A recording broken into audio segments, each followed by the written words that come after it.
What is up, everybody? Cover 2 Monday is back at you, headed into the final week of the regular season. Number 1 seed is on the line. The 49ers took care of business last night. I know Coach had a hell of a call of the game. Had to watch 2 calls from him, all right? Call number 1, first play of the game. Definitely recommend go back and watch that one. And then the final play of the game, highly recommend going back and watching that one. That being said, Coach, we have a ton to discuss. Not only last night's game, we got to look forward to Seattle and really the playoffs in general. But first of all, my guy, how are you doing tonight? I'm doing phenomenal. 12-4. Destiny in our own hands. The scrappiest bunch of this regime, dog. Like, these guys, we're 300. We are 300. We got to figure out who the hell is Leonidas. But right now, we are showing and proving. Couldn't be prouder of the coaching, of the preparation. You saw tons of that in today's game. In yesterday's game. We can go on and on, Jesse, but just to answer your question, I'm doing phenomenal. I'm great. I've been on cloud 9 all day today. Everybody's been asking what's going on with Coach. Even at work, I'm answering meetings. I'm being punchy on teams. Everybody's wondering what's going on with me. I'm just in a really good mood. I'm excited. Good. Well, there's a lot of reasons to be excited. You know, this is it's interesting because we've talked a lot about how this is both of our favorite teams in the Kyle Shanahan regime, and it really started with kind of the Mac Jones magic, and then it's carried through, and Brock Purdy has kind of recaptured the imagination of 49er fans as this thing has gone along. Last night, to me, I don't know about you, but I listed like my 3 favorite games from Brock Purdy as a 49er. One was obviously the first game where he came in for Jimmy Garoppolo against the Miami Dolphins. That came out of nowhere. People didn't expect that. So that had to be number 1. Number 2 was his very first start because they beat the brakes off of Tampa Bay and Tom Brady specifically. And then number 3 for me was last night. Some of those plays he made, coming back from a pick 6 to start the game, losing Trent Williams on the first play of the game, didn't have George Kittle all game. That to me was my 3rd favorite game of his. Probably the most, and I feel like I've said this a few weeks in a row now, probably the most impressive game from him this season for me. And I said it before the game. I said, if the 49ers beat the Bears, this game would be the most impressive game of the season. And then it can be topped if they beat Seattle next week, which is now upon us. They have that opportunity. Overall, I know you called the game. Sometimes when you're in the middle of calling the game, you do miss some things or you misremember some things. I don't know if you've had a chance to go back and watch it or what have you. But just overall, what were your thoughts from watching that game last night? 2 things. The offense as a whole, number 1. We were aggressive. We played offense with a defensive mindset. We were attacking, okay? We were literally taking up space, going after every blade of grass. Everybody was involved. There wasn't any pet pony, it's going to be a Christian McCaffrey day. We're going to run it all through Christian McCaffrey. Or, we're going to find a mismatch with Ricky Pearsall, and it's going to be a Ricky Pearsall day. No, this was all hands on deck. They were gritty. They were nasty. They were resilient. They responded, okay? Dare I say, they were contemporaneous. They adjusted on the fly, all right? They did exactly what needed to be done to win. Listen, when you in a dog fight, man, you don't care how you look. You don't care. You don't care. I'm sorry. You don't care what punch you throw or how you look swinging. Dude, you're using every tool at your disposal to get this dude out of here. All right. And that is, for far too long, that has been my issue with the Niners. Is that it's like watching a boxer who's got a beautiful left hook, and all he does is try to set up the left hook.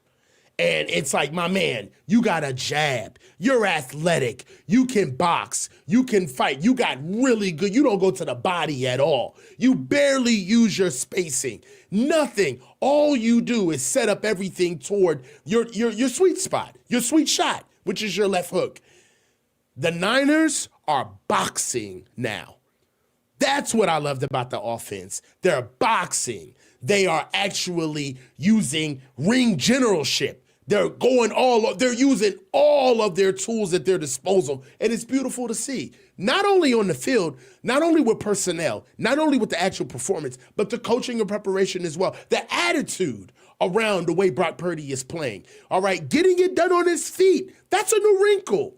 All right, we always knew that Brock could get it done on his feet, but to be intentional, to actually use him in the red zone, for that to be an actual package now, that's something that you haven't seen before. I'm in on that, right? You got to call a spade a spade. Offensively, that's one thing. Love what they did on offense. Secondly, this defense. As excited as you are about the offense, let's talk about the defense. This defense. The pass rush, where is it? Okay? All right, we get it. It's so gone. All right? I'm still on the high from last night's game, bro. I'm still on one. All right? Barely slept. The defense. This is what I love about the defense. The defense is almost like Rudy Rudiger. Remember Rudy? Have you seen the movie? Of course, yeah. Terrible movie. Everybody knows that when Rudy made the team at Notre Dame, what was the last thing that his coach said to him once he finally made the team? We had all of the upbringing stories. Rudy finally fought through everything. But what was the number one contingency to stay on the team? If you let up one hair, all of that passion, all of that effort, if you do not bring that literally every day, you are gone. That is the standard. And that is the standard of this defense. We cannot afford slow starts. We cannot afford lack of effort. We're all effort. There's an Easter egg, though, I will tell you, in this defense that needs to be brought up. 3 of them. 1, your Gross Matus is a big part of this defensive line. He needs to stay healthy. Your Gross Matus helped us in a huge way with being able to rush the passer somewhat, but also being a willing body in the run game. We're forgetting the fact that even though the Bears have a very good offense, all right, and especially with them turning on late, the creme de la creme of what they do is they run the ball. They have a two-headed beast in DeAndre Swift and Monaghan. What they do is they take over games early and they wait on Caleb to come on late to take over games. That didn't necessarily happen early because DeAndre Swift took all day to finally get warmed up. It was his backup who actually found pay dirt with the Niners. So that's 1, your Gross Matus. 2, Upton Stout. Even though the Bears were starting early and having success, our early 3 and outs were when Upton Stout was on the field, all right? Upton Stout went out later on in the game with a concussion, and hopefully he will be back. But I was okay with what the defense was doing with an offense that is used to getting yards in chunks and what we had with our pass catchers. Upton Stout went out, Chase Lucas came on. We only really had 1 starter. Ronaldo Green was not there. We really had 1 starter in the secondary as far as corners were concerned. So Upton Stout being out of the game and the defense still holding firm was a huge deal. And lastly, Jair Brown. Jair Brown stepping up now, giving up the touchdown early on, okay? Getting caught on quarters, getting cross-faced. I get all that. Out in space, Jair Brown is going to be a problem. But Jair Brown with timely pass breakups, being a huge contributor in the run game. I'm going to tell you this right now. This is something that we worried about early on, which was we cannot stop the run. If these dudes keep effort, Jesse, if these cats come into the game with self-awareness, knowing who they are, right? You can't come in with this whole all gas, no brakes bullshit. That shit's dead. Come in with self-realization of understanding that we are a day late and a dollar short, all right? We ain't got it all. When they play with urgency and they let the coaching permeate through their performance, this defense can get timely stops. I'm telling you, defensively, we are not completely out of the game. We're not all lost with what we did. This is an offense that scores, all right? We got to understand this is the number 2 rushing offense that we saw coming up into this game, all right? If you look at the rushing, what they scored 110 rushing yards coming up. DeAndre Swift was 9 attempts for 54 yards and 2 TDs. Monagai was only 8 attempts for 38 yards, all right? They clip at a much higher percentage rate and efficiency on other teams, all right? This is with an already beleaguered defense injured, all right, who took on more injuries during that game and still responded. I say this all the time. When they mess up, I dog them out. But when they perform, you got to love on them. You got to love on them. Bravo. Bra-fucking-o. Last night's performance was awesome. It was worth the price of admission. I mean, just from a football fan perspective, like remove your 49er fandom for a second. If you're just watching that game as an NFL fan, it's as good as it gets. I had somebody in the chat last night bring up a really good point. It reminded them a lot of 2019 when the 49ers played the Saints. Remember that game? Just how fun the game itself was. That was exactly what last night was. It was such a fun game to watch. And we talk about games that you remember for a long time. That Saints game is something for a regular season game that you'll remember for a long time. Last night's game is one of those core 49ers regular season memories that you will always keep. You'll just always keep it. And we've seen a lot of those throughout the history of being a 49er fan, a lot of them in the postseason, but for a regular season game, that's about as fun as it can get. And they are so impressive right now on offense. So impressive on offense. 40 plus points, 2 weeks in a row. They just can't be stopped. Brock Purdy literally threw a pick 6 to start the game, and it didn't matter. They still put up 42 points and outscored the Bears. Like, it was just so freaking fun to watch. Brock Purdy had like 3 plays last night that you're like, oh my gosh. And even Collinsworth was, he brought it up. He's like, listen, if this was Patrick Mahomes, he loves Patrick Mahomes, of course. Right. If this was Patrick Mahomes, he's got to bring him up. If this was Patrick Mahomes, we'd be oohing and on all. Absolutely. And you got to ooh and ah all over the plays. The one rolled out left, take out was step forward, hit check was so sick. He had multiple plays like that.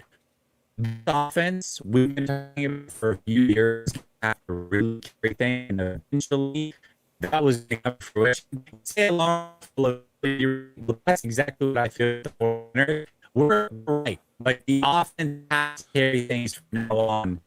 That defense, your point, Coach, is equally as awful as the offense. Hey, Jess. Hey, Jess. I think you need to bounce and come back. It's okay. I thought it was just me, so I was just trying to rock with you, but it's a little choppy. Okay. All right. I'll set up. You guys go. Yeah. Go ahead. All right. So look, this is what we need to talk about. We also need to talk about the offensive line. We're gonna get there. The number one thing, Kyle Shanahan was cooking.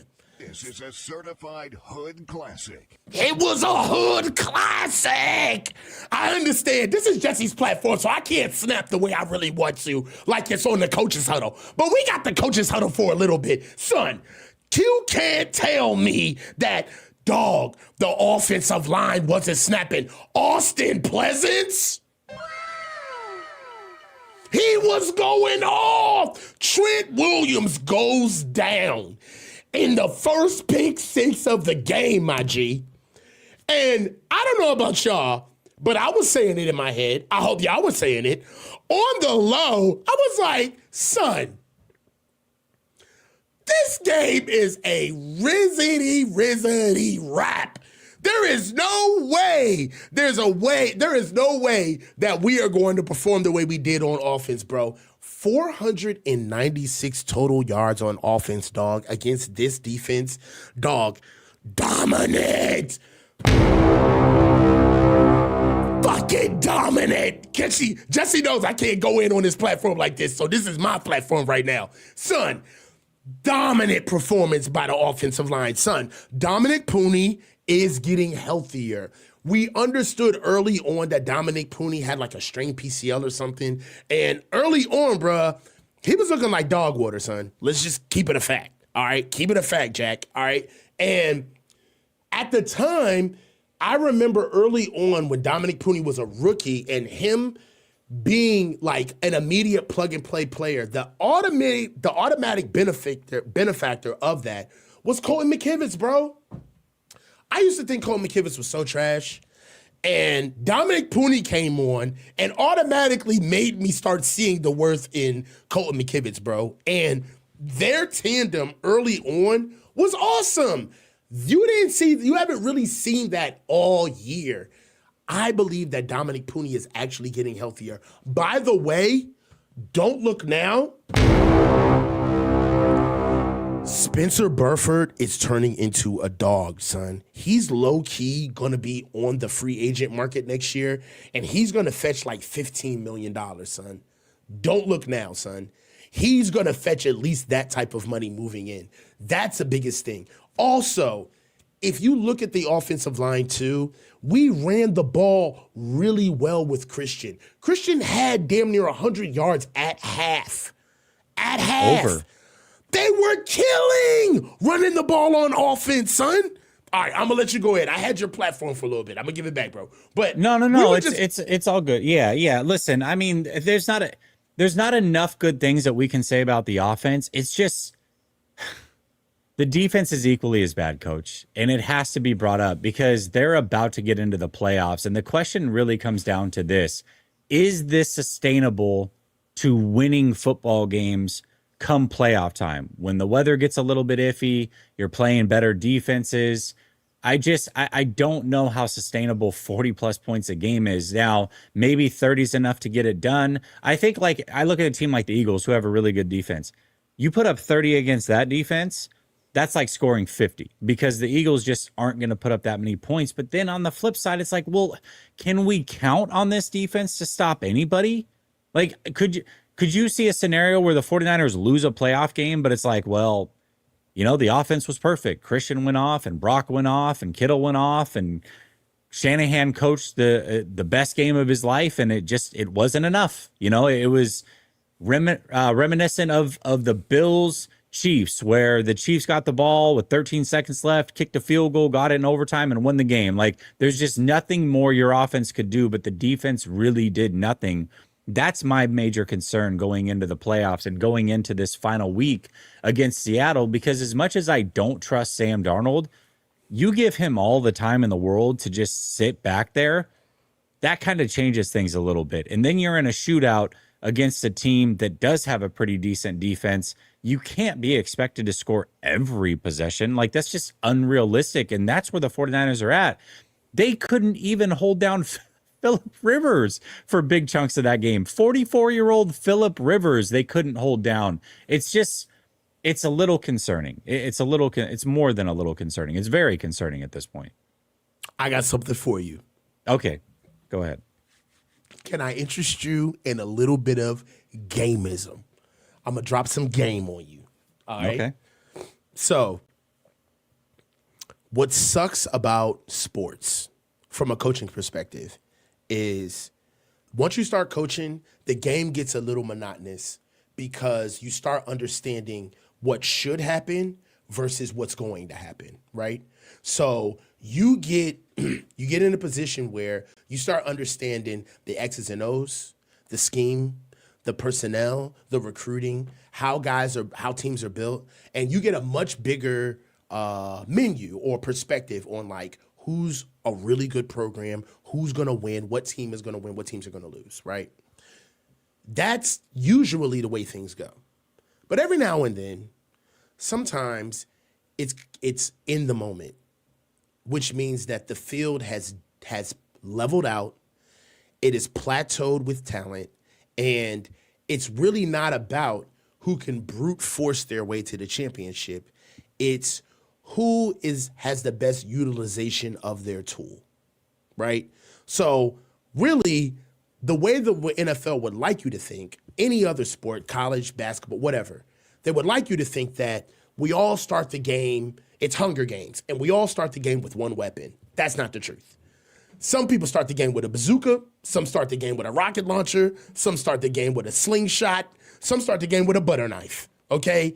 Everybody ain't equal, but every now and then, you get yourself in a position where everybody gets a sword, and that's it. And all of the other stuff and all of the trappings that are at your disposal, you don't have that shit no more. And you got to really use the metal of your technique. Can you wield this tool to do what you want it to do? This is what the NFL is right now.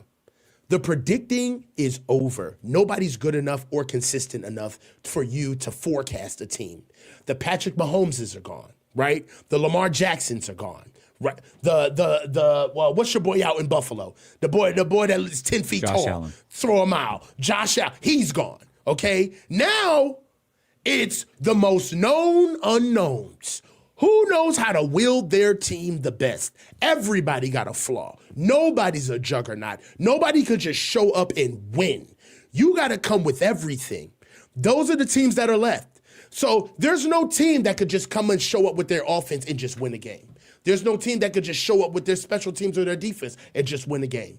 There's going to be teams that are going to stress you at every facet, at every weakness, and it's up to you to be able to traverse through that as you play. All right? So we're talking about one-game seasons. That's where we're at right now in the NFL. All right? And for where the Niners are right now, if you forecast them traditionally, you're going to find the holes.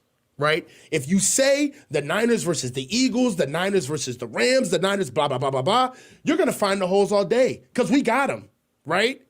But if you're talking about real ball, if you're talking about matchup football, if you're talking about hat-on-the-hat football, where, hey, bruh, I understand all that shit you got to do, but you got to prepare, and you got to get the guys on the field to understand how to be savvy enough to play their way. All right? Not get told what to do, but to play their way. What Brock Purdy did yesterday, he played his way. Majority of what he did was on the ground. All right? He was awesome on the air, but he took the ball into his own hands and made himself useful by way of Coach Shanahan's coaching in the red zone. All right? Who else stepped up in this game? Kyle Juszczyk stepped up in this game. Juwan Jennings stepped up in this game. We saw appearances from Kendrick Bourne, Jake Tunges. All right? This is a team that's scary in the scenario that I just depicted to you because we have weapons at every level. And those guys can be used at every level. And we got the games to boot through the season. We got the Rams game that we had to bite our nails to win. We got the off-road games that we've had. We had our teeth kicked in by Houston. This is your favorite football player season, right? It's all about one-offs. Who knows how to play when the ball is rolled out? Fuck all the predictions. It's about who knows how to play. And that's why I'm excited about where we stand right now. Because you can look at Seattle coming up and say, man, that defense, how they've been rolling, who else they've played. And I'm a slave to it too. You look at another team play, you're like, God, look what they did with blah, blah, blah. It's going to be a crazy matchup for us. But who the Seattle Seahawks are when they face us is who they prove in their mettle to be that day, not who they were the week prior. So you got to play your way. And that's the same thing for us. I understand that I'm galvanized by this win, but we got to be able to take this and erase it and move on to next week. But that's what the season is right now. It's not traditional. It's about who's ready to win that day. Who's ready to win that day? That's who's going to win the Super Bowl this year. Well, I mean, one thing that you have to like is, to your point, one-game seasons, but it's all about who's hot entering the playoffs. And if the 49ers can somehow beat Seattle, they're as hot or hotter than anybody NFC-wise. Now, AFC, you've got the Jaguars, you got the Texans that are on like 8- and 7-game win streaks. Them aside, we don't have to worry about any AFC team until the Super Bowl. But you look at the NFC, the 49ers are it. They're the it team. You know, they just knocked off Seattle and the Bears that were the it team. So the 49ers are on a roll. If they win that game, they got the number 1 seed, and all you need is 2 games, and they got to come through you to get there. That's a big difference versus having to go on the road. Big difference. So yes, the imagination is captured. Like what seemed like an impossibility or an improbability just a few short weeks ago is here. Like the opportunity is right there in front of them. And one thing we can say about the 49ers is they do have players on their team that are very experienced in these situations. You know, Seattle's a team that we look at, and there's a lot of good players over there. Don't get me wrong. We go player for player. They're the better quote unquote team on paper. But to your point, games have got to be played. And when they do, who can you rely on? Well, I trust Brock Purdy a hell of a lot more than I do Sam Darnold. That's the most important position in football. I love Mike McDonald, but he's not Kyle Shanahan experienced. Kyle Shanahan's been here, done that. George Kittle, Kyle Juszczyk, Trent Williams, if he plays, we'll see. CMC, like these are experienced players. Diamador Lenore, these guys have been there. They've done that. They know exactly what it takes to win these type of games. And that's something that is gained. And not only that, when you look at just the course of this season, we talk about a team in the 49ers that have 35% roster turnover. They've all learned how to win close games and games that they're not expected to necessarily win. Games where they were outmatched from a talent perspective big time in some cases because of injuries and what have you. This team has found a way to win in all phases at different points in the season. Early on, it was the defense that was doing their thing. Then they had injuries. We've seen the special teams win games. Now we're seeing the offense carry the torch. This team has shown that they can win in a multitude of different ways. I just think when I look at this team as it's currently constructed and the way they've been having to win, I just don't know that that's sustainable. And it is a worry for me. But to your point, they're not playing the league of 2019. They're not playing the ghosts of 49ers past where those rosters are clearly better. They're playing the league as it is right now. And the league as it is right now is full of teams that can be got at any moment. None of them impress me in the NFC to a point where I say the 49ers can't win that game. They absolutely can. I'm just looking at it through the lens of we cover the 49ers. This is the team we watch the most. I know we both watch a ton of NFL football all around, and we know the league, but just through the lens of the 49ers, it seems like right now they have one way to win, and that's through the offense. How long can they keep it up? And is it a fair expectation? I don't know. We're going to see. I mean, we're going to see again next week and the week after that. And as long as this season goes, how long can they do it? Because I don't see that superhero coming through and changing what's going on with the defense. I don't see the defense getting better as we enter playoff caliber football. I mean, again, I Jesse, you are right. All right. So I want to start with that. I agree. You're not wrong for your assessment, but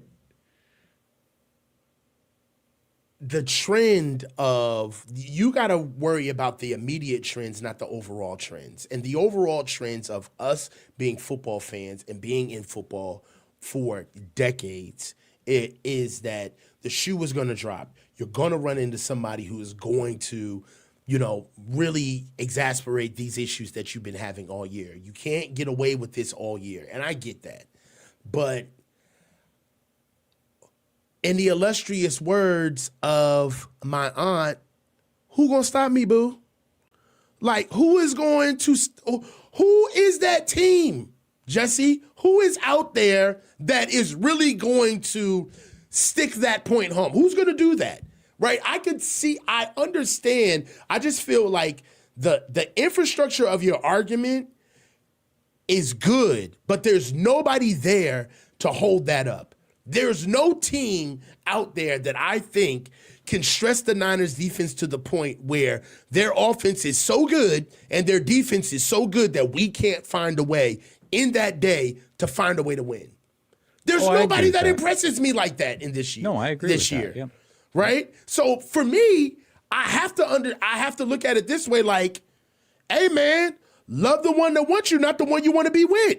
If the Niners are, if this is our version of 12-4, I'm owning it. I'm owning it. And yes, we got holes. Yes, our defense has a massive pass rush problem, right? We cannot get after the quarterback. At times during the game, Caleb Williams was back there baking cakes. Those are the facts, all right? But we're going to face another team, and you know what else? I hate to be like, hokey, but we're going to face a team, and they're going to have injuries. We're going to face a team, and their defense ain't going to be together, or they're going to have offensive issues. It's just been what's going on in the league this year, all right? I can't ignore it. So you got to look at some point, you got to look at it like, man, there ain't no teams like the Eagles 2 years ago that's out here. There ain't no 2023 us out here, teams that'll just rip your face off as soon as the ball is rolled out. There ain't no teams like that. Even the teams that have the bodies, they don't have the experience. They don't have the coaching. Even the teams that have legacy, that have all of the DNA of being deep field, they're injured or they got coaching issues. Sometimes you got to just look at the market, right? And the going price on a 12-4 team is exactly who we are. Because you can look at a lot of other 12. Look at the Bears. Case in point, this would have been one of the most meaningful wins of the Bears season, beating us. They would have took this win to the mat, and they would have put us on the front of their car and drove us around dead, proud that they beat the Niners, and we would have legitimized their 12-4 record. Because guess what? What has everybody been saying about the Bears, even though they're 11-4? What have they been saying? They're not real, right? The Bears haven't really played anybody. They win late. They haven't really dominated the game. Caleb Williams is all over the place. He finally got his act together. We don't know what's going on with that. Like, come on. So there's questions about every team, and that's the going market of the NFL in 2025. So I understand now that we're not unique in that. We're just right along with the trend. Everybody got issues. There's no perfect team. You're right. I did say that. And a lot of people are upset. Oh, you're being so negative. Guys, I'm just calling what is the facts. Right now, the 49ers rank 13 in points per game given up, 22.4, which sounds great on the surface. The last 3 games, they're giving up 29.7 points per game. 29.7. That's a massive number. And it's not like they were playing juggernauts on offense and Phillip Rivers, who's 44, or the Titans and what have you. Like the Bears are a team. You watch them all season long. They struggle at times to put up points, especially in the first half. They're a team that slowly comes along, and then in the second half, they kind of explode a little bit, but they don't put up points like that. Not what they did last night. That's not who they've been all season long. They kind of slow play this. They start with the running game, and they build slowly. 29.7 points a game. It's just really, really hard to do. Now, again, I will say exactly what Coach said, and I know I'm saying it in a different manner. There is no team in the NFC that is so complete that they cannot win. I'm just saying I can see a scenario where we get into the playoffs, you get into a game with a good defense and cold weather, and all of a sudden you're not able to put up 30-plus points, but your defense also can't stop the other team, and you end up losing because you just can't get the stop when you need it most. Right now, this defense is a liability, and if you don't think it's a liability, then more power to you, man. The offense is special. The offense is phenomenal. I think they can win shootouts, but to me, it seems like this is the brand of football they're going to have to carry, and I don't know how long it's sustainable. I guess we'll find out. Let me ask you this. I get that. What you're saying is true. I see what you're saying. What I want to ask you is, at what point is the team playing with house money? Have we reached your expectations? Oh, they've exceeded. I mean, okay. Listen, if they lost in the first round, I would still be like, hey, man, this was a successful season. Like it doesn't matter. Like the imagination has been captured. I love this team. I absolutely love this version of the team. It's super I love fun. this version of the team. It's bro. my, They're listen, my favorite team. It's They're my fun. favorite As team. great as the defense was in 2019 and all of that, this brand of football is way more fun to watch. It's so much way fun. more fun to watch. Yes. It's so much fun. They've been resilient. There's so many guys that you can call on. It's not just, the core. It's everybody. It's Jake Tunjits. It's Austin Pleasance. You know what I mean? Like, come on. It's Keon White. It's Cleveland Farrell coming in out of nowhere. Like, and we've had seasons where you've had your Sansom Ebukam and your Charles Menahue come in and, guys that we traded for, obviously CMC. But what I like about this brand of football is that if they stay focused and just keep the self-awareness the priority, like don't start thinking. There's a tendency to exhale when you start looking good amongst the people that didn't believe in you in the first place, right?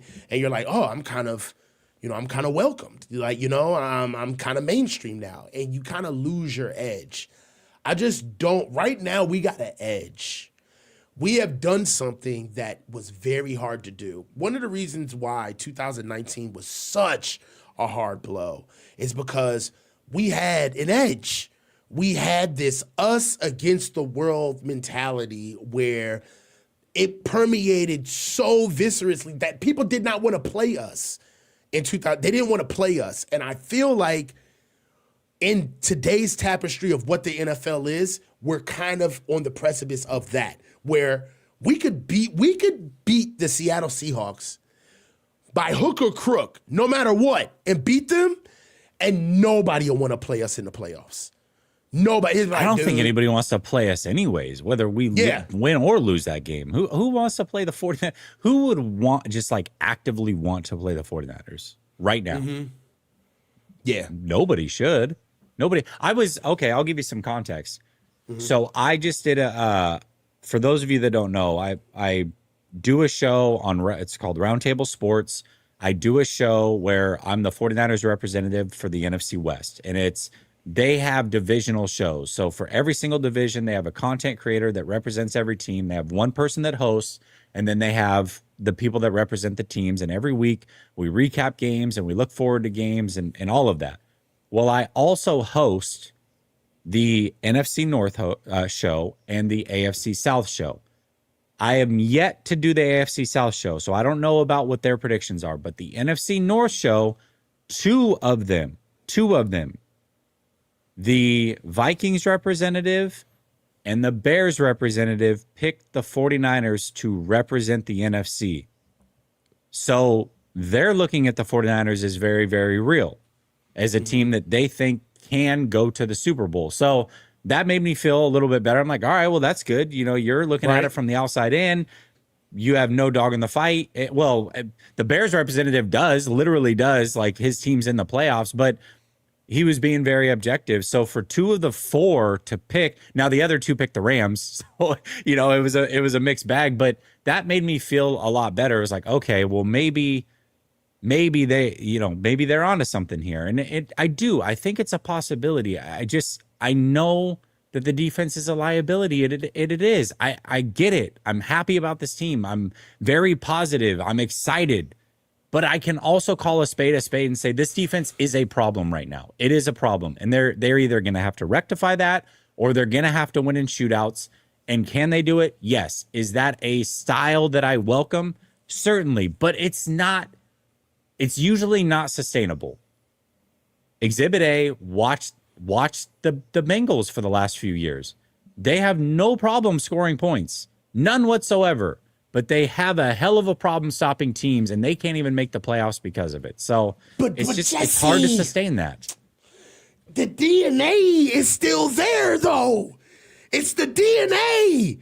The DNA of the defense is still on that side of the ball. I could see if they were just cheeks. Like y'all don't even know what it's like to be a good defense. That's not this group, though. You feel me? I'm just talking about like the actual group of men that play defense for the 49ers. I'm not talking about the collective group that is called the defense of the 49ers that we look at on TV. I'm talking about the men involved. These guys have played football at a very high level on defense. They know what it's like.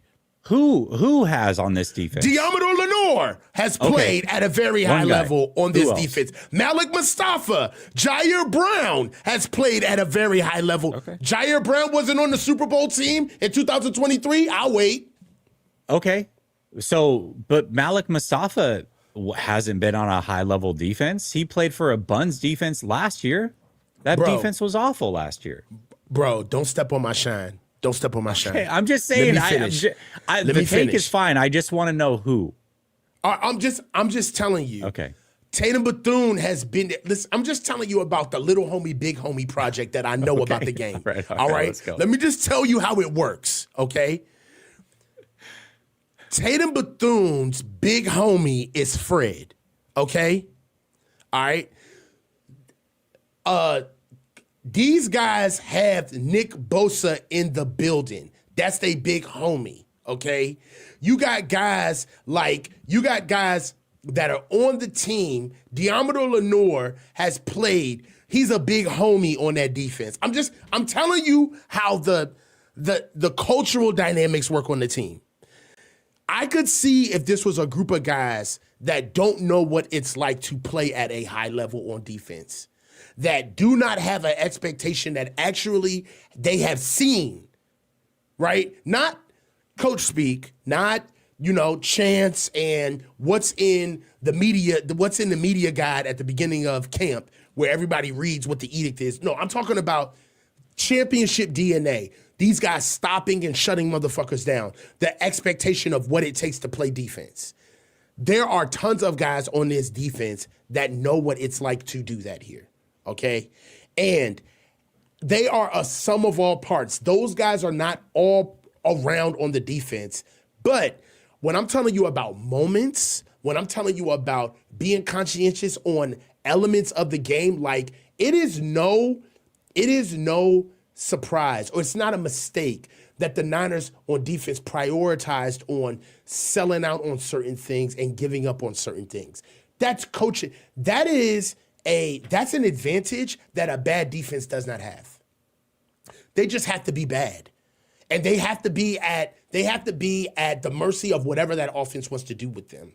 Bad defenses don't have a Robert Saleh that is putting them in the right places, that is preparing them, that is telling them the weaknesses of a good offense. Even though we are matched up below most of the offenses that we're going to see from here on out, because we're going to be facing good teams and into the playoffs.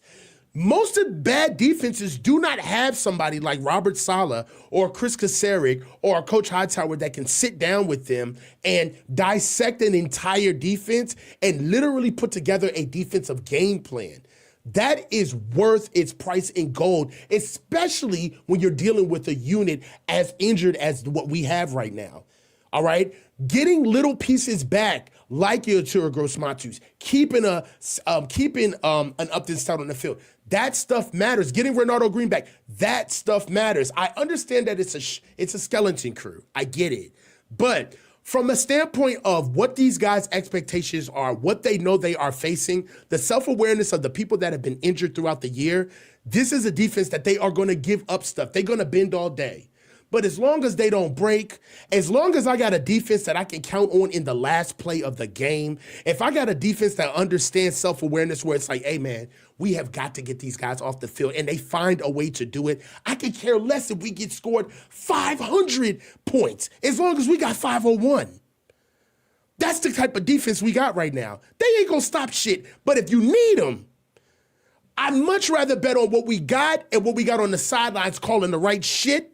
Okay, one of the reasons why we won the game last night is because of coaching.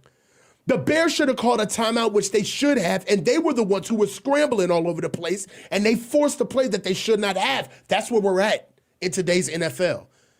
That's where we're at, where just a coaching blunder on a normal routine play that we have all seen done can be the balance in a game. I'll tell you one thing that happened in the last play of the game. The Niners knew exactly what they were supposed to be doing. I'm counting on that. I'm counting on that. I'm betting on him. There's a reason why Robert Saleh is supposed to be out of here by next year. He's doing a phenomenal job with these dudes.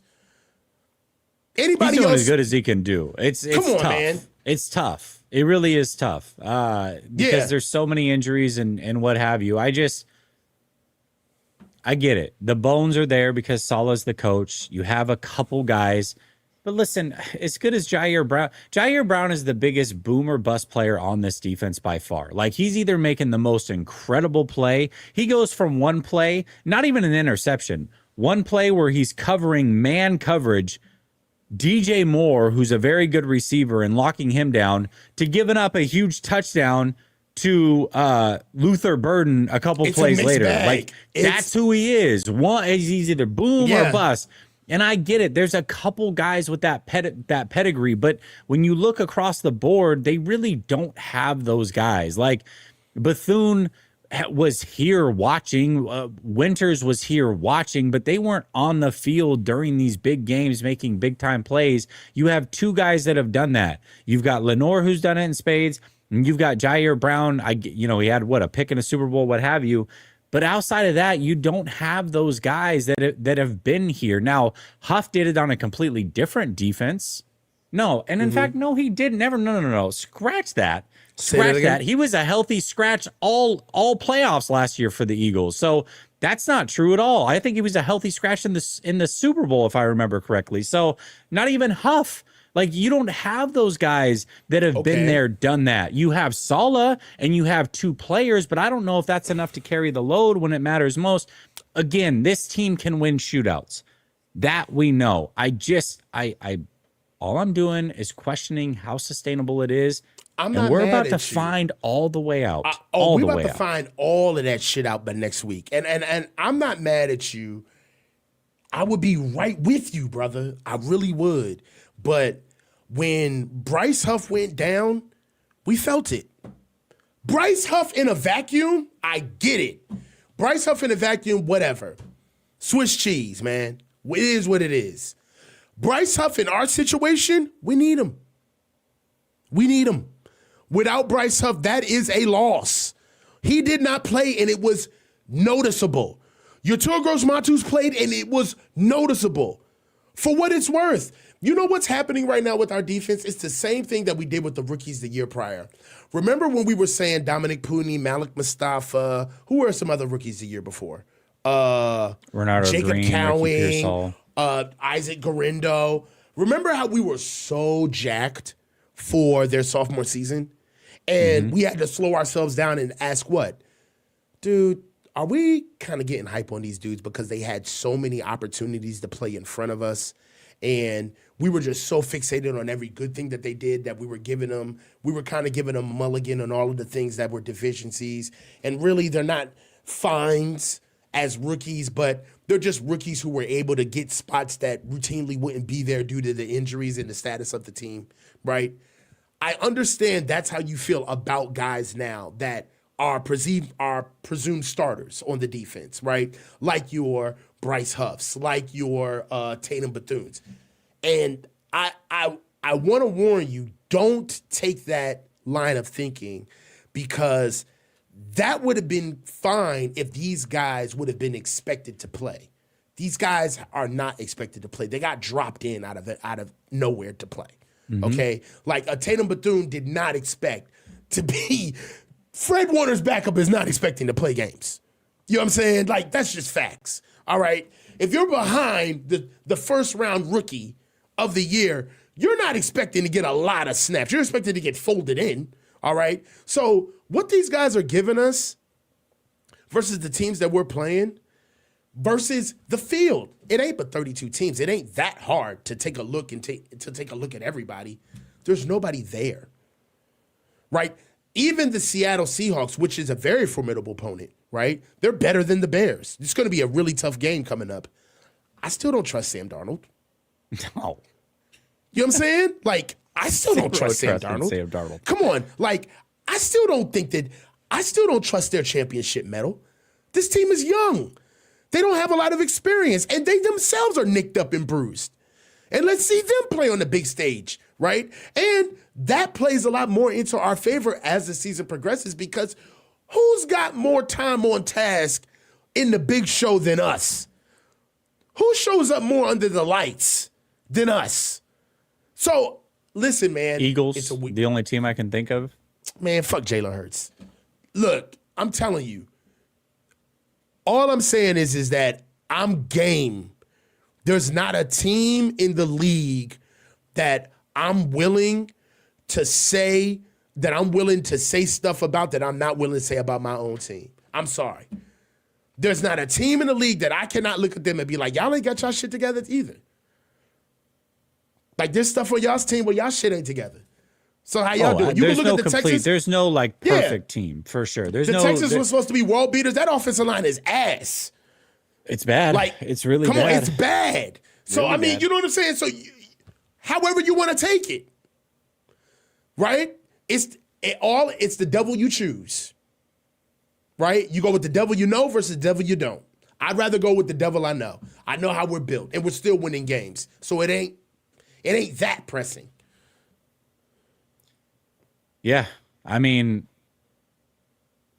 I don't know that there's a team to be fearful of. I really don't, and I think that makes it exciting in general, right? Yeah, because it was the Rams absolutely can win all these games. I mean, listen, there's teams that I would prefer not to play, but I don't look at any team and say, oh, well, we can't beat that team. Like, if there was a path to somehow avoid the Rams and the Eagles, give me that path. But if we match up against them, and we most likely will at some point, okay, so be it. Then it is what it is. Like, they can win that game. They can win that game. The Rams are a division game. We know exactly what they bring to the table. There's nothing to be scared of over there, and divisional games are always a crapshoot as is. And the Eagles are a good team. They have talk about a team that has pedigree. Like, we can say the same thing about their offense not being good, but we know that they have the pedigree. We know that we've seen them step up offensively when it matters most. But I'm also not scared of the Eagles. Like, Jalen Hurts doesn't scare me. He don't scare me, bro. He doesn't scare me. So, yeah, I mean, they can beat all of these teams. They absolutely can beat all these teams. It's just, I don't know. I'm excited, man. The second game, losing against the Rams, even while losing to them, run it back during the game. I called the game. I'm like, dude, their defense is mid, bro. I am not impressed. No, it's not good. Yeah. I don't know what they were talking. All right, yes, go after the quarterback. Fine. You got that. Outside of everything else, whatever. It ain't that deep to me. So it's week 17. I feel like personally, I have asked every question that I can ask. I'm questioned out. I've questioned the running game. I've questioned the defensive running game. I've questioned the pass rush. I've questioned the linebackers, the secondary. I've questioned the coaching. The intertwinings of the coaching. Kyle versus Salah. Like, I've done it all year. And these motherfuckers keep winning, bro. You know what I'm saying? So what would I be like? Who would I be in week 18 to take my victory lap? That shit's weak. You know what I'm saying? At this stage of the game, they are who they are. They're an imperfect vessel that gets the job done. That's the team we are. And you know what it is once you get a winner, you don't care what he look like. The features just look good. He's a winner. You know what I'm saying? So that's where I'm at with this team. You know, I've asked every question. I've questioned the running game. I'm still sitting here trying to figure out how the hell CMC pulled 140 yards out of his ass while rushing against this deep. Like, you know what I mean? Like, stuff you just can't explain. You can't explain that. I didn't see that coming. You know? So, Ricky Persall, we're sitting here talking about how he can't stay healthy. He goes 8 for 5 for 85 yards. Come on. George Kittle goes down. All of a sudden, we think that the run game is going to be out its ass. They run for 200 yards. Brock Purdy throws 5 touchdowns the week before. Not going to do it. He goes and throws for 3 touchdowns and 2 on the ground. Come on, bro. Come on. You just got to read the tea leaves. The game it's wide open. It's wide open like the strip on Vegas, baby. It's wide open. It's wide open, dog. We're jiggling, baby. Go ahead, baby. You're like you know what you remind me of right now? You remind me of like what's that movie, Shallow Hal, where like he gets like Well, I forget how he gets it, but all of a sudden, like these ugly people are like the most attractive people to him because he's looking at them for their personality. Like that's where we're at with the 49ers because Yeah. it's like that you've kind of you've forced the hand to your point where it's like, oh, I mean, sure, there's flaws, but like they're my flaws. Yeah. Yeah. I love them anyways. It's exactly. It's like they're our. But they treat me good though. Jesse, you they hit love the me nail. for me. Jesse, you hit the nail on the head. If you gotta go, and I said this earlier in the show, I said you better go with the one that want you and not the one you want. Okay, this is our team. They're 12-4. They defense is ass. We ain't got no pass rush, and we love them. You know what I'm saying? It's like running into your man who you think is a ladies' man, and you see his baby mama for the first time, and you're like, yo, that's you? That's you? And what do? He look up, yup, that's me, dog. She cook, clean. I ain't got to worry about her. My wallet, I put my wallet down and come up clean. I love her. That's me. The Niners are ugly Bettys this year. Let's just call it what it is. That's the elephant in the room. We're ugly ducklings. Fugly, if you want to call it. Nasty, disgusting, crusty, dusty. Everything you want to call them. But they're 12-4. So you got to love them. You got to love on them. And if you keep picking them apart in week 17, you just don't want to be happy. You just don't want to be happy. You want to be right. You don't want to be in love. That's your problem. You want to be right. You don't want to be in love. Yeah, I mean, I don't know. I'm really not trying to pick them apart at all. I know you're not. This I know team. you're I not. know. Yeah. I really, and I've said it all year. This is my favorite. This is my favorite iteration of a Shanahan team. It just is. Now I'm looking at it through the goggles of, okay, we're here now. As crazy as this season has been, as fast as it's gone, I can't believe we're here in week 18, let alone week 18, Seattle Seahawks at home, division game, #1 seed on the line. This is right here in front of us. Like, this is real. And then we've got the playoffs right behind it. Like, this is an exciting time. But as 49er fans, we want a fucking Super Bowl, man. We want a Super Bowl.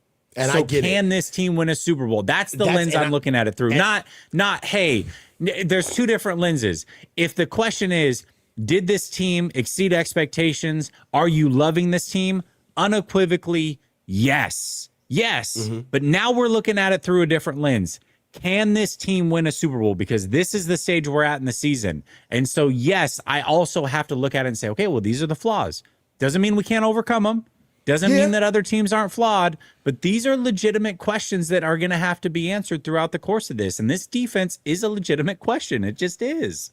I got one. I got one for you. Okay.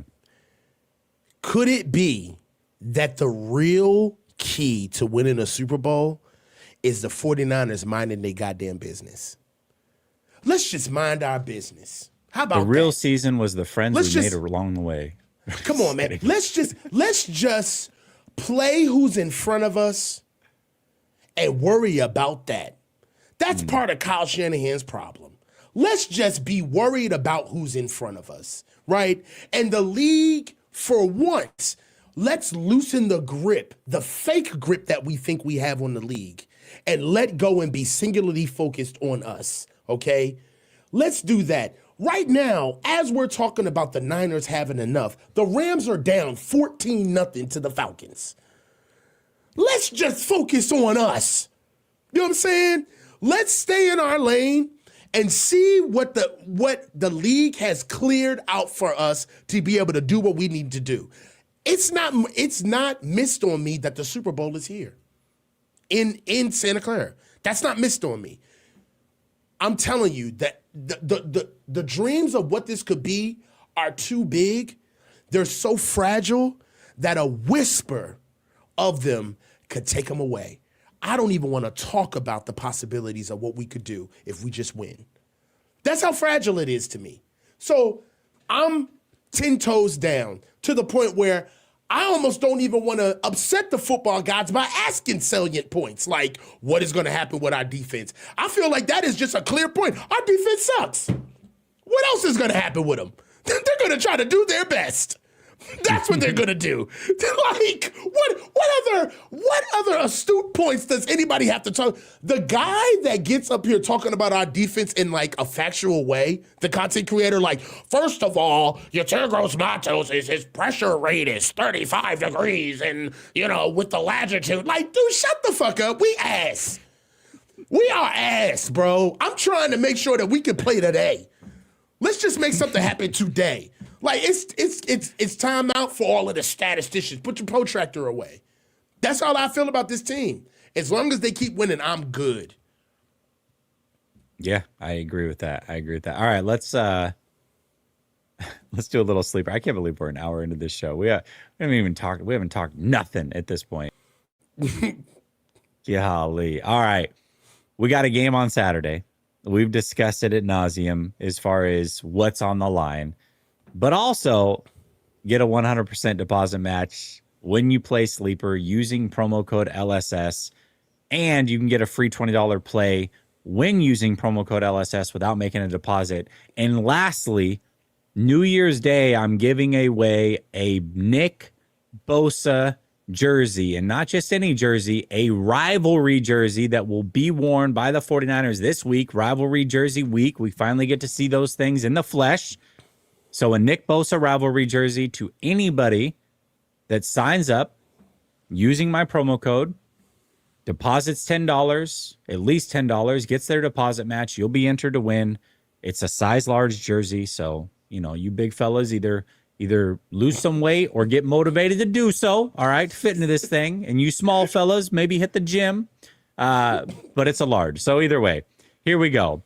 Here's some picks right here. We got 49ers, Seahawks, Saturday. Brock Purdy, 242.5 passing yards, more or less. What do you think, Coach? Less. Okay. Mm-hmm. CMC, we're going to take the more here, 31.5 receiving yards. I feel like that one's easy. Okay.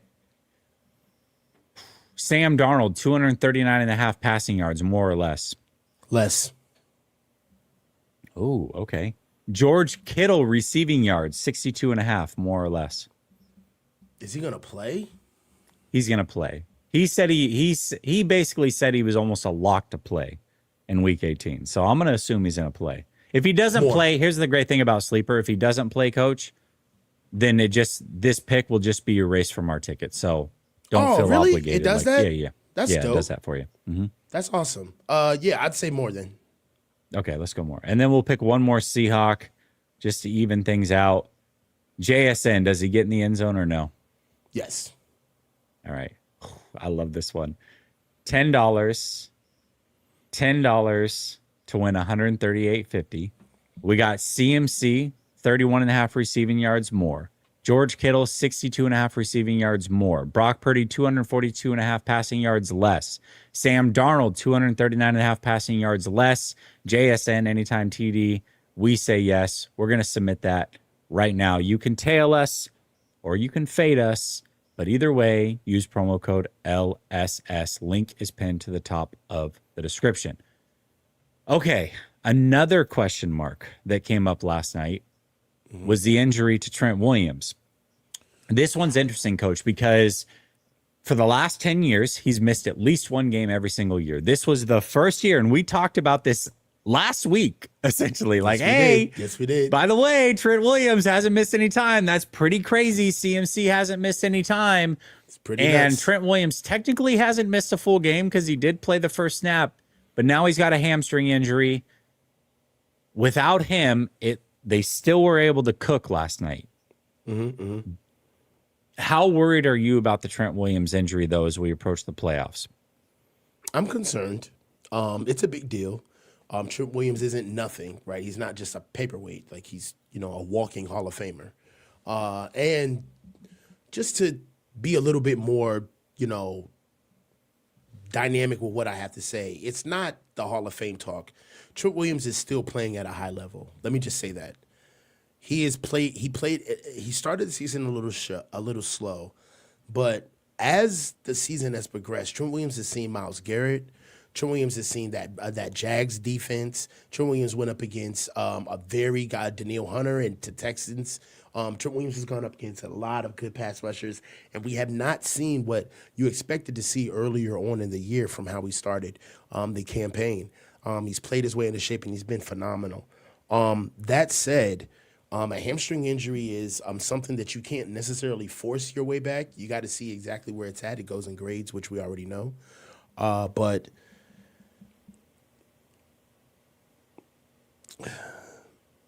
it's moving chairs. It's like right when you want to say something about the absence of Trent Williams, you get the elevation of Austin Pleasance, and you want to say, all right, well, Austin Pleasance did well against the Bears, and then you have to say to yourself, well, God, man, what is Austin Pleasance going to do? But Austin Pleasance did that without George Kittle. And if George Kittle comes back and then plays with Austin Pleasance, is it a wash from a no Trent Williams, right? Do we still find a way to run on that side of the ball, right?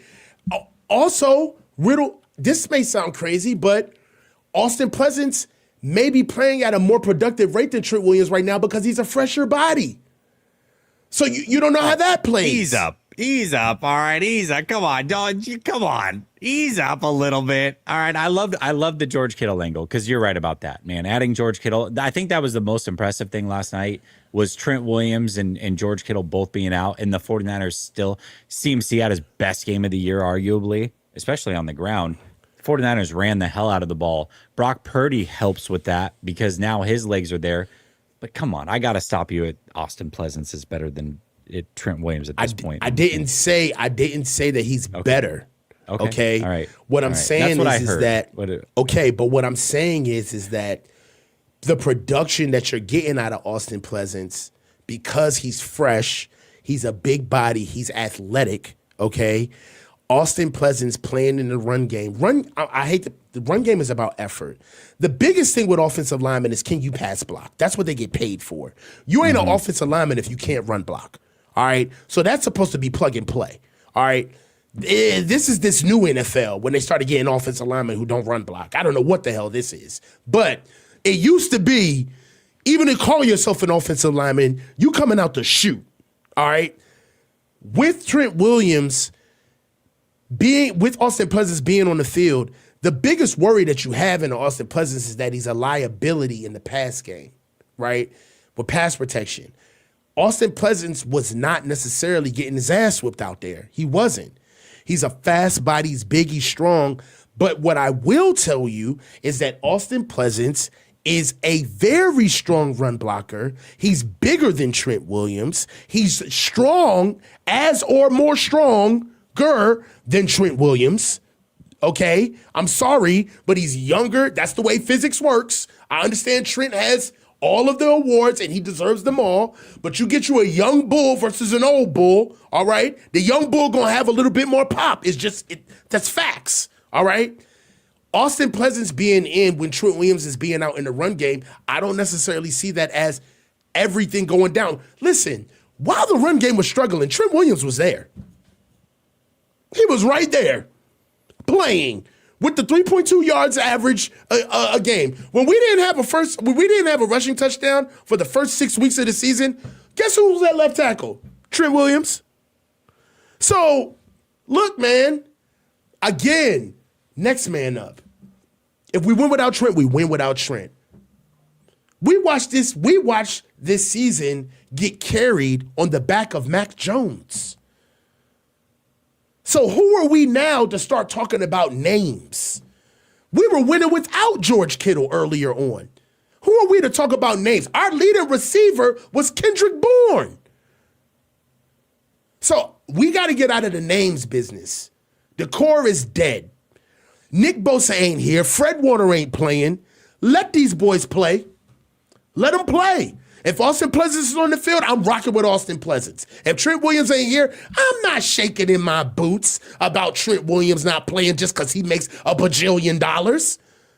Nigga, we was 6-11 with your ass before. We couldn't even run the ball when you was on the field. Now I'm supposed to be worried that you're not here? I'm supposed to be worried that Brock Purdy's not here? The best version of the team is what we got. They better play their way. They pros. I think That's how I feel. I think the Saturday game, like especially with any injury, like this late in the season, every day matters. And I think the Saturday game, it's going to be tough for Trent to come back, is what I'm saying. And if he does, I honestly would rather he sit. I get that the number 1 seed is on the line, but the playoffs are way more important. And what I don't want is for him to do what Devontae Adams did, which was push through it and then get injured when you need him most. I'd rather him just sit and be ready to go. Let me ask you this, and I'm gonna ask this question, and I hope you understand where my mind frame is by the way I ask this question. All right. If you needed Trent Williams for one game and one game only, would you use him for this next week, or would you use him in the Super Bowl if you knew you were going to the Super Bowl? Oh, Super Bowl. Easy. No, I'm using him next week. Why? If I get him for one game, I'm using him for the number 1 seed, and we'll move on. What is Trent Williams going to do that he hasn't already done in one game? I'd rather use him to move on. Jesse, it is all about what we're using in that game. We toss him to the side and move on. You know who you're talking like right now? You know who you're talking like right now? Who? Any fantasy football owner. It's a week-to-week league. I'm just telling you. And no, it's true. I'm not saying it's a bad thing. I'm just saying like that. The way you're speaking is the way that you should look at fantasy football, which is like, hey, 1 week at a time. If you stream a defense every week, you stream a defense. You stream a kicker, you stream a second running back, then that's what you do. It's just I just got to put up the guys to win this week. I'll worry about next week. I don't see anything wrong with it. I'm just saying that's what it reminds me of. I'm just saying that I watched this team play like that to get to 12-4, and now I'm listening. We have not traditionally gone to 12. We haven't just. Do you know how many boring 12-4, 13 win seasons we've had, bro? Let's just keep it a buck. How many games when we're good, when we're like, man, we're just waiting to the playoffs till these boys actually play? They're like they're mailing it in. We did that. Dude, they're too good. What was it? 2 years ago. Come on, man. Literally every week, I was on the phone with you after a game. We talk for 2 hours. I go on a walk or whatever, and I'm like, man, can the playoffs just get here already? Come on. Who on. cares about it? Well, I don't even care about this week 5 win or loss. Like, come on, man. Can we get to the playoffs already? This year has been like, bro, I can't wait for next week. I cannot wait to watch this next game. And it is exactly where it's supposed to be. That if this is the type of ball that gets them to wake up and be all hands on deck for everybody to do their job, for everybody to care, for nobody to mail it in, and there's people that got to fall off along the way, so be it. At least we know we died on our shield. At least that. But I can't go to the Super Bowl losing halfway. I'm tired of that. I don't want to go to the Super Bowl and be all pretty and have all of the weapons and shit, and then Kyle blows a lead and we have all of these opportunities that we don't miss, and then we play against a team that understands the moment, and they're playing like we're playing right now, where it's like, fuck that, I'm taking whatever it comes. Right? If you're the Eagles, hey, you don't want to challenge it, we moving on. It is what it is. You don't want to make an adjustment, we going to win. We're about winning. We don't care about how it looks. If that is what we got to do to stay in this mode right now, I don't care who falls off. We might win a Super Bowl. Because we're going to face a team, I'm just saying, we're going to face a team that's too busy looking good. And right now, we don't care how we look, right? You got to dance like nobody's watching, baby. You got to put all the moves out there. Can't care about who sees your running man. Get your Cabbage Patch going, dog. Have a good time. We got 24 super chats, Coach. Let's read them, babe. Let's read them. Let's read them. Joshua says, even with our mid-secondary, don't think Seattle can beat us in a shootout. Hey, you talked about being a boxer early on, right? And using all the things that are at your disposal. And knowing you have a left hook and that's all you're trying to land. Low key, the 49ers right now, man, they have a left hook. The left hook is the offense. They're going to use everything to try to set up that left hook, right? But they're going to do it in a way that traps opponents. Ultimately, that's the game we want to be in. This iteration of the 49ers wants to be in a shootout. They welcome the shootout game because that's where they shine. That's where the best unit of this team, the offense, can go and win a game. So I agree. I mean, let us get in a shootout with Seattle. I think that's exactly what the 49ers want to see. If we want a Seattle 60-minute wants to be in that. Seattle doesn't want to be in that type of game. I don't think so. Hell no. If we weren't a 60-minute ball club, we don't win last night. Like, even now, the calling card of most teams that are good, they're all scrappy. They all play to the bitter end. No team just shows up and wins. They all play hard. Manhattan John says, who are your NFC Championship game and Super Bowl opponents this year for the Niners? Describe how you want to beat each and be petty AF, please. Okay, so he's assuming the 49ers go to the Super Bowl. Who do they play in the NFC Championship? Who do they play in the Super Bowl? NFC Championship, they play the... Say it. Philadelphia Eagles. Yes, the Eagles. We want to play the Eagles. I want to be petty. Philadelphia Eagles. I want and in the Hurts to Super throw Bowl, they multiple play the picks. Texans. Yes, exactly. Actually, you know what? No. He says be petty. I want to play the Eagles and I want to play the Ravens because I want to get back for the Super Bowl way back when. Okay. That's super petty. And I want to get back for the NFC Championship game against the Eagles. That's what I want. And taking it away from Lamar. Lamar, that would be his first time going to a Super Bowl too. That'd be ill. I like that. Yeah, Ravens. And my son's a Ravens fan, so it'd be kind of fun to have that one in the household. All right.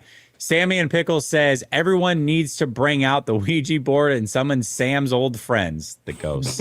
Seattle has a 12th man. We have 13 ghosts. I love it. It's beautiful.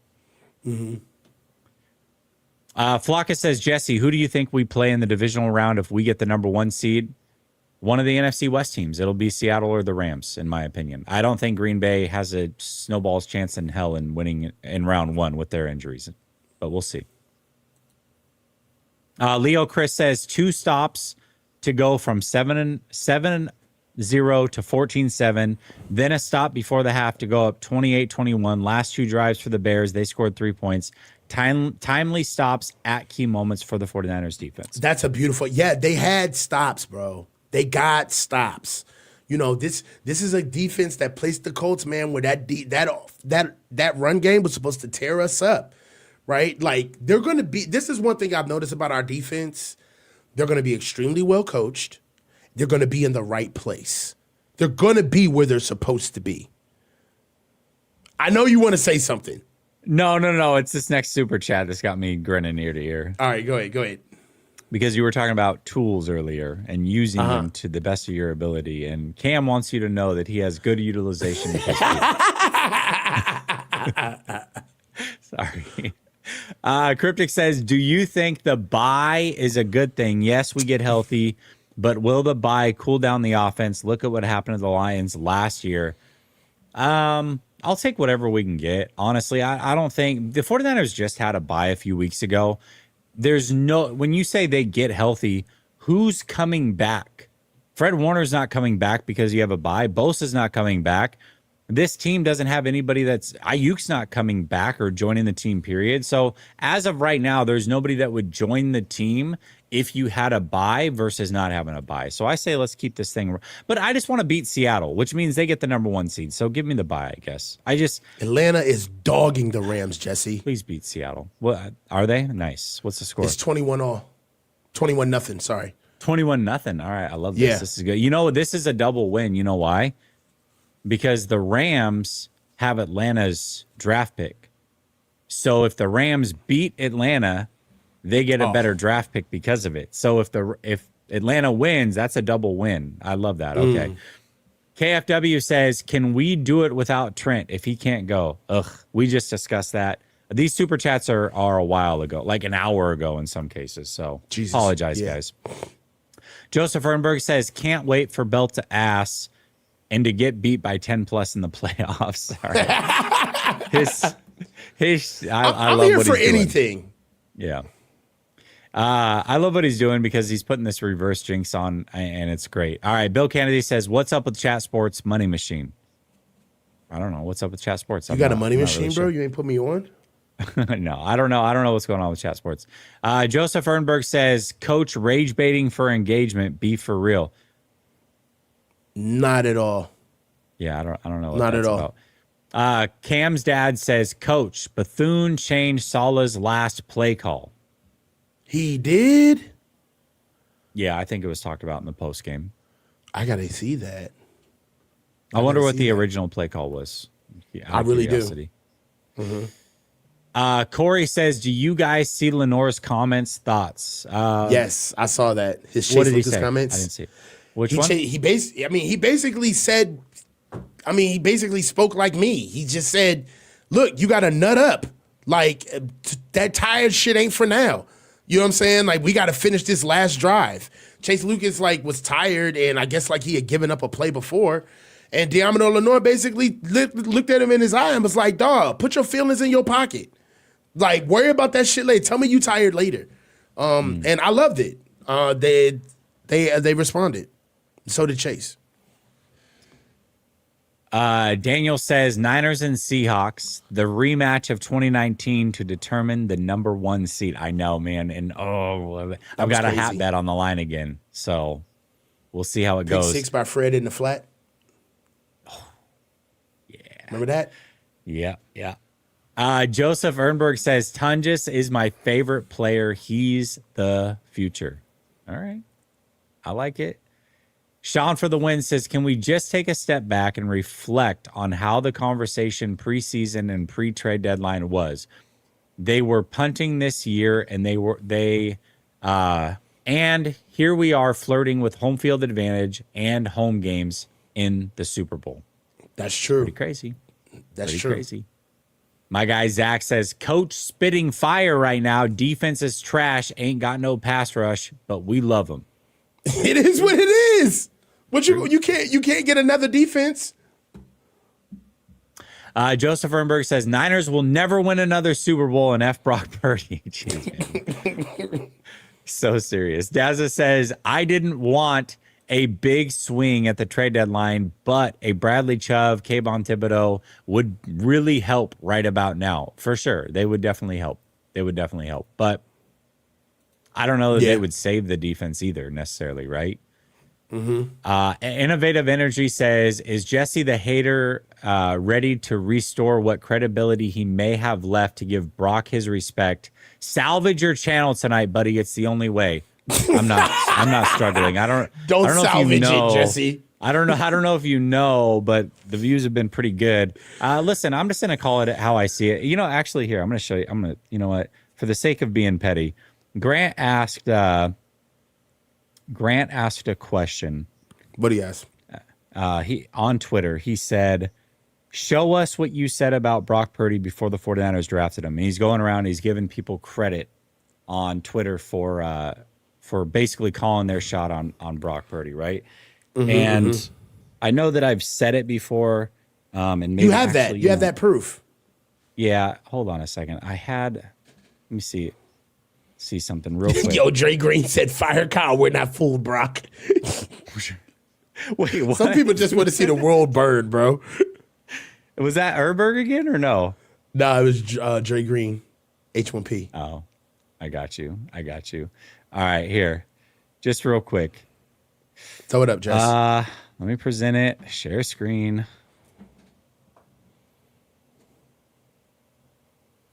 Yo, my man said, fuck it, let's make shit real interesting. Give me the Maple Missile and let's ride.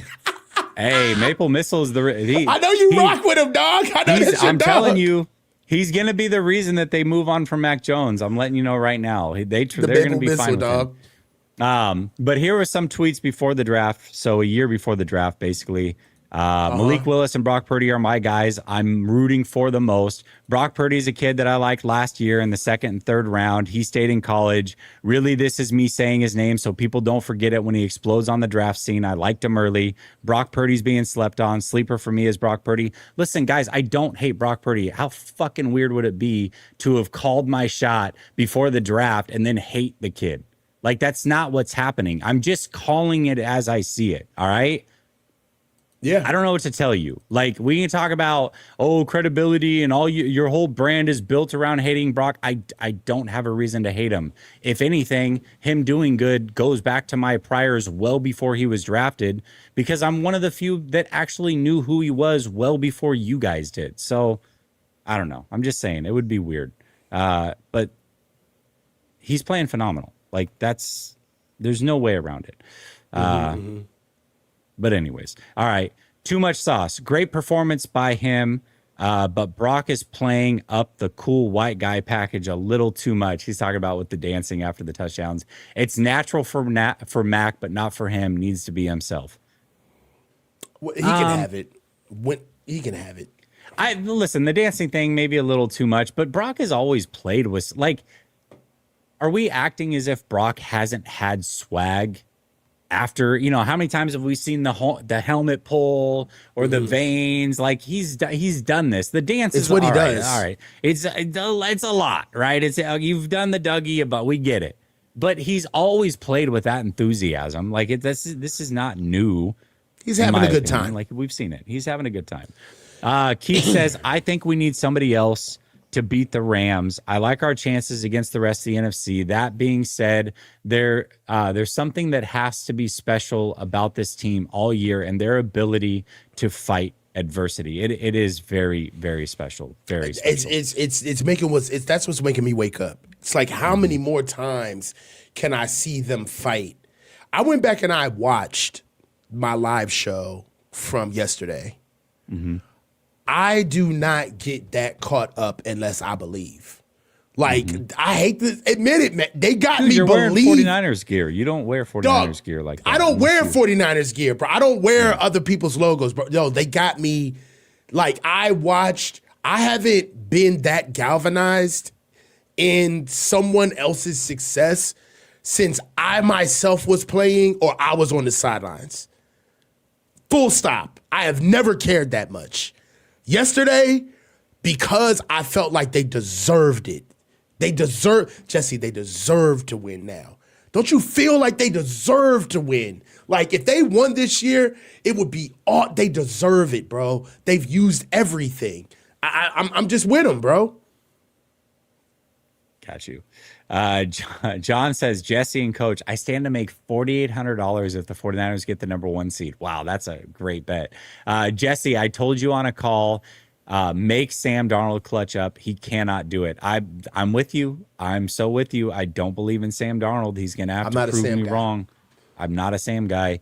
Matthew says, what's up, Jesse? Matthew from the round table. My primetime Rams crapping the bed right now. Just threw a pick 6. Gonna need a comeback from Stafford. Yeah, man, not good. What's up, Matthew? I appreciate you, bro. You're always at the round table, and always very, very respectful. Dazza says, with the way Tonjes played, would be nice to see 2 tight end sets with Kittle and Tonjes. I agree. Hopefully Shanahan continues with the offense creativity, like the play to Sky Moore, maybe a Garendo gadget play. God, we haven't seen any of those running backs all year long, Garendo or James. One thing that I will say about Tonjes and Kittle being on the field together, you have 75% of your tight end depth on the field at one time, and that's not smart. So there's a reason why Luke Farrell is there. Luke Farrell is kind of like the constant. He's the control in the experiment, where it's Luke Farrell with Jake Tonjes, it's Luke Farrell with George Kittle, but you can't have the redundancy of 2 guys that are your move tight ends, having 2 move tight ends on the field at once. If we lose Jake Tonjes, then we really don't have a natural backup. We're stuck with Braden Willis, right? So that's why I would not put them both on the field together. We don't have a lot of depth. Okay. Steve Lewis says, if we only play games at Levi and win the Super Bowl, will other people deem it a bubble championship? Has to have no. Hell the Rams no. and Tampa Bay already won a Super Bowl in their stadium. Like, no, you earned the number 1 seed. You earn the number 1 seed. Yeah, we're not doing that. The Super Bowl is played where it's played. You earn the number 1 seed. They've earned the number 1 seed. So no, definitely not. Definitely not. Wi-Fi says this season has been strange for the 49ers and the NFL overall. You know what, though, Coach? Agreed. 2 seasons ago was very similar, that there was no dominant team. This is starting to become the new norm. It really is. It's starting to become the new norm. There's just no dominant teams right now. I had this conversation with a coach about a month ago, and he told me that he'd much rather watch college football than NFL. He said, especially now that college is getting paid and you have so much parity and you have bigger teams fighting for like the transfer portal is there. He said, it's damn near pro football. He said, it's new, but as teams start getting GMs, right? Like the biggest thing is that like and college guys are starting to stay longer, so you're getting more developed guys in college because they're getting paid. And what you're starting to see is more watered down rookie classes in the NFL. Like this year coming in, if you need a quarterback coming into this year's draft, good luck. It is not a lot. It's slim pickings. So now you're starting to see the NFL is kind of like, it's become more of like a niche league, right? Where now if you get a team that's tough and rough and, you know, can make a game out of it, that's kind of what you're seeing on average from the NFL now. Like it's not the down years are starting to become closer and closer to each other. Because you're right, it was a down year when we went to the Super Bowl. The Chiefs weren't even that good that year. They were a shell of themselves, and they found a way to. That's why 2023 hurt so bad, because it was such a mid-year. And it's the same way this year. It's a mid-year. Nobody's really a world beater this year, honestly.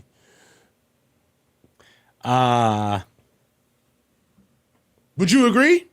No, I agree with you. This goes back to the comment earlier. He's talking about Lenore made a comment on JSN. I just looked it up. He said he wants to shadow JSN week 18. Hey, I don't think we do. We do that?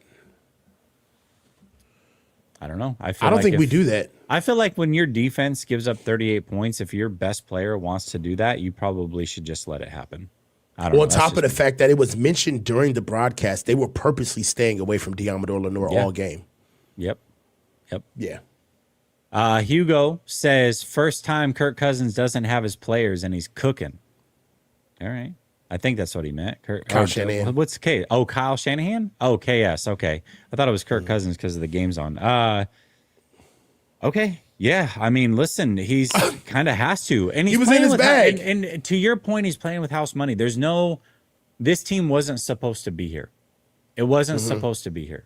So the pressure is really non-existent. Non-existent. Cam's dad says Saleh called the linebacker blitz, but Thune said to send only 2. Okay, I like that. Well, it worked out. Yeah. Too much sauce says, how many teams can Tonjes start for in the league? I don't know. There's a lot of good tight ends. I don't know. A few, for sure. Corey says, no, the Lenore comment about wanting to shadow JSN man-to-man coverage that he's ready. Hey, again, we'll take it. Sean for the win says, does Kyle snatch any power back after this season? No. They're going to use this. They're going to use this as the reason why he didn't need power. Yeah. Yeah, because they got it done with that. Yeah, you're right about that. DGTY says, can we buy y'all Super Bowl tickets if they make it? Oh, that would be hell fantastic. yeah. I would love nothing more. Yeah, nobody's going to turn down a Super Bowl I would ticket. go and I would stream during the game. Fuck you mean? We would stream.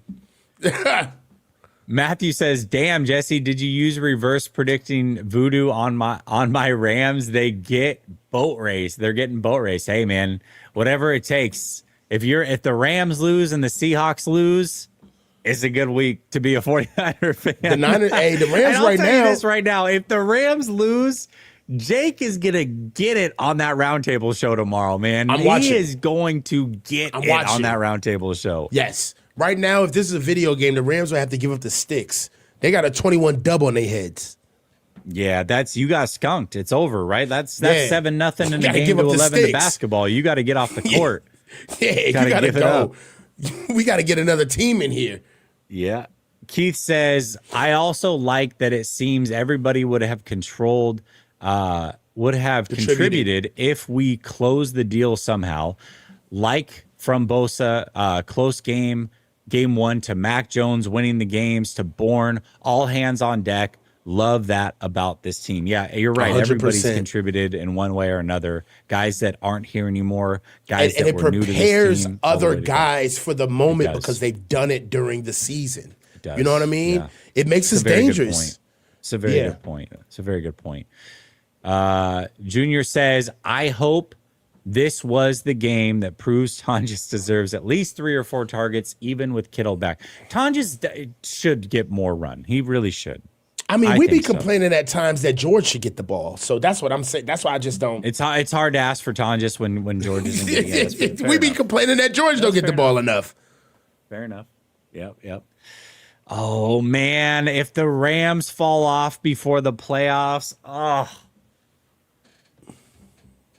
how amazing would that be? That would be sick. That would be sick, man. That'd be awesome. Just saying. All right, man. Listen, we went an hour and 35 minutes strong. Hell of a show, Coach. We're in full playoff form. I'll tell you that right I'm now. ready. I can't wait for next Monday's show to discuss what happened against the Seattle Seahawks and look forward to the playoffs. We might have a bye week, man. We might have a bye week. We might just be celebrating for an hour to 90 minutes next week. We might be coming off of a loss and talking about our next week opponent. I don't know. I don't know how this is going to go, but all I know is I'm excited. I can't believe we're here. And there's not a person that I'd rather do this show with than you, Coach, man. I absolutely love these shows. Same so I here, bro, appreciate man. you. I wouldn't do it with anybody else, Jess. We've had a good year, man. Cover 2 was dope this year, bro. Yeah, it definitely was. All right, everybody in the chat, have a safe and happy New Year's. I'll be back for sure Wednesday with Behind Enemy Lines. I might do a call-in show tomorrow. Coach, I know you got your shows coming up. You got? We got me and Damon tomorrow. Also, me and Grant are gonna go coaches meeting. We're back at it midday tomorrow, so be ready for that. It's gonna be dope. All right. I love it. All right, y'all. Talk soon. Much love.